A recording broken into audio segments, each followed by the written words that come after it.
امیر اہل سنت سے سوال یہ ہے، ایس ایم ایس کے ذریعے سے سوال ملا ہے کہ اگر کوئی پہلے نماز نہ پڑھتا ہو اور ابھی نماز پڑھنا شروع کی ہو، لیکن یہ معلوم نہیں کہ کتنی نمازیں قضا ہوئی ہیں، تو اب وہ اپنی نمازوں کی قضا کا حساب کیسے کرے اور کیسے نمازوں کی ادائیگی کرے؟ یہ وقتاً فوقتاً یہ سوال ہوا ہے پہلے بھی، تو عرض کرتا ہوں کہ اس میں اگر یاد ہے کہ کب بالغ ہوا تھا اور یہ یاد نہیں کہ کب سے نمازیں چھوٹی ہیں، کتنی چھوٹی ہیں، کچھ پتہ نہیں، تو اب یہ کہ کب بالغ ہوا تھا تو یہ بھی شاید یاد نہیں ہوتا، یہ نہیں ہوتا، پتہ ہی نہیں ہوتا. تو اگر نہیں ہے یاد تو وہ لڑکا 12 سال سے لے کر 15 سال کے درمیان بالغ ہوتا ہے، آثار بلوغ ظاہر ہوتے ہیں. یہ بھی نہیں سمجھ آئی ہوگی تو اب کسی اور سے سمجھ لینا یہ کیا ہوتا ہے. اور لڑکی 9 سے لے کر 15 سال کے درمیان بالغہ ہوتی ہے. تو اب اگر اس کو یہی نہیں پتا کہ کب بالغہ ہوئی، کب اس کے آثار یا شرائط پائے گئے کہ یہ بالغہ ہو گئی، تو اب اس صورت میں جب 15 سال کے پورے ہو گئے تو بالغ اور بالغہ ہے نا ہوئے. اور یہ اسلامی سال کے حساب سے، عیسوی سے نہیں، ہجری سن سے، جس کے اکثر کو مہینے پتہ نہیں ہوتا ہے. پتہ آج کون سی تاریخ ہے اسلامی؟ کس کس کو پتہ آج اٹھا ہے؟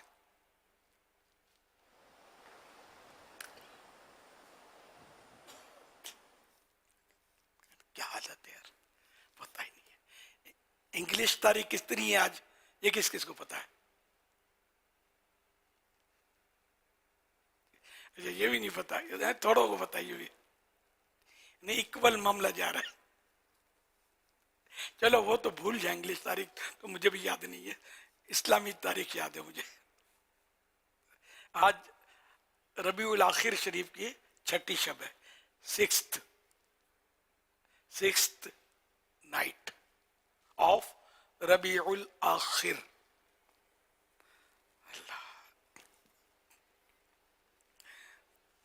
تو اسلامی سال کے حساب سے وہ حساب ہوگا، نہ کہ انگریزی سال کے حساب سے.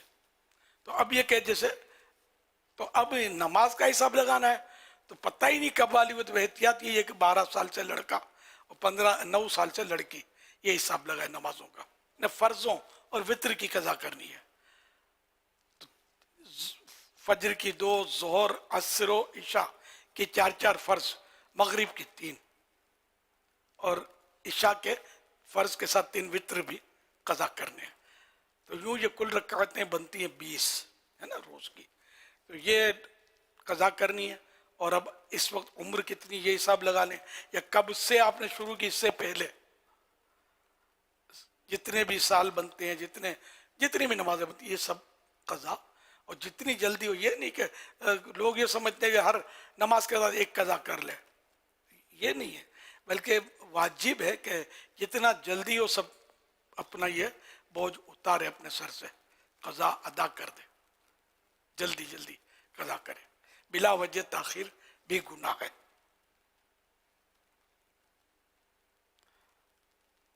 مزید اس کی تفصیلات اس میں ہیں اپنے قضا نماز کا طریقہ، مکتبۃ المدینہ کا رسالہ ہے، اور نماز کے احکام میں بھی ہے. اور یہ اپنے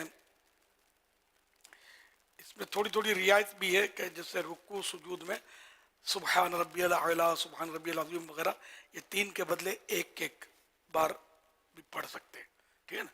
اور فرضوں کی تیسری، چوتھی، مغرب کی تیسری میں سبحان اللہ 3 بار سورہ فاتحہ کے بدلے یہ پڑھ لے، 3 بار سبحان اللہ. اور التحیاتوں کے بعد اللہم صلی علی محمد کہہ لے اور سلام پھیر دے. اور وطر کی جگہ اللہم، وطر میں تکبیر قنوت، تیسری رکعت میں تکبیر قنوت، جب سورہ فاتحہ اور سورت ملا کر تکبیر قنوت کہتے ہیں نا، اس کو تکبیر قنوت کہتے ہیں، تو واجب ہے. تو یہ اللہ اکبر کہہ کر اب تکبیر وہ دعائے قنوت جو ہے اس کی جگہ یہ پڑھ لے اللہم اغفر لی، یا 3 بار یہ کہہ لے اللہم اغفر لی. اور اب اسی طرح رکوع سجود وغیرہ. تو یہ تھوڑی تھوڑی تخفیف بھی بیان کی ہوئی ہے